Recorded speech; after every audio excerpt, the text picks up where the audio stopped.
వివేక కూతురు సునీతారెడ్డి విమర్శలను ఏపీ ప్రభుత్వ సలహాదారు సజ్జల రామకృష్ణారెడ్డి తిప్పికొట్టారు. ఇంతకాలానికి సునీత ముసుగు తొలగిపోయిందని ఆయన అన్నారు. టీడీపీ అధినేత చంద్రబాబు చేతిలో సునీతారెడ్డి పావుగా మారిందని సజ్జల ఆరోపించారు. ఇన్నాళ్లు సునీత ఎవరి ప్రతినిధిగా మాట్లాడారో ఈ రోజు బయటపడిందని విమర్శించారు. చంద్రబాబు అధికారంలో ఉన్నప్పుడు వివేక హత్య కేసు విచారణ ఎందుకు పూర్తి చేయలేదని సజ్జల ప్రశ్నించారు.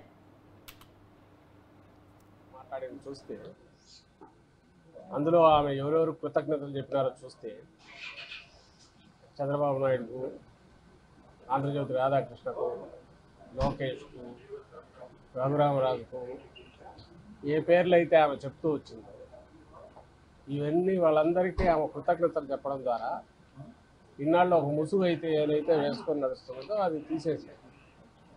మేము ముందు నుంచి ఏం చెప్తున్నామో, ఎవరు నడుపుతున్నారో ఇదంతా, ఆమె ఎవరి చేతిలో పావుగా ఉన్నారో, ఏ చంద్రబాబు నాయుడు గారి చేతిలో పావుగా ఉండి ఎట్లా ఆడుతున్నారో అదంతా నిజం అని చెప్పి ఆమె ఈరోజు వాళ్ళకి థ్యాంక్స్ చెప్పడం ద్వారా, అలాగే జగన్మోహన్ రెడ్డి గారి మీద విషం కక్కడం ద్వారా, అవినాష్ గారి మీద జగన్మోహన్ రెడ్డి గారి మీద విషం కక్కడం ద్వారా తను ఎవరికి ప్రాతినిధ్యం వహిస్తున్నారో, ఎవరు ప్రతినిధిగా మాట్లాడుతున్నారో, ఎవరు ప్రతినిధిగా ఇన్నాళ్ళు తప్పుడు ఇవి చేసుకుంటూ కేసు బిల్డ్ చేస్తూ ప్రయత్నం చేస్తూ అదంతా కూడా ఈరోజు బయటపడి ఇంకా అంతకంటే వేరే ఆధారం ఏం కావాలి?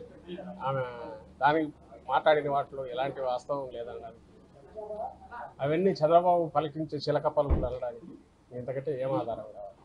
కాబట్టి దాని మీద పెద్ద మాట్లాడాల్సింది అది ఆమె సమాధానం చెప్పాలి. 2-3 వాస్తవాలు ఉన్నాయి. ఆమె దాంట్లోనే ఇంకో పాయింట్ ఏదో ఉంది.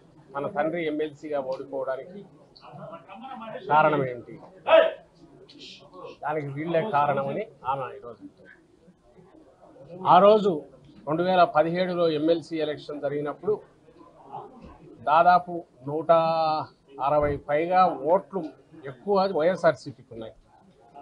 అంటే సాలిడ్గా కడప జిల్లా స్థానిక సంస్థల కోటా కింద వైఎస్ వివేకానంద రెడ్డి గారు కంప్లీట్ మెజారిటీతో గెలవడానికి కావాల్సినంత మెజారిటీ ఓట్లు పార్టీకి ఉన్నాయి. అందుకోసమే జగన్మోహన్ రెడ్డి గారు తన చిన్నాన్నను దానికి పోటీ పెట్టారు.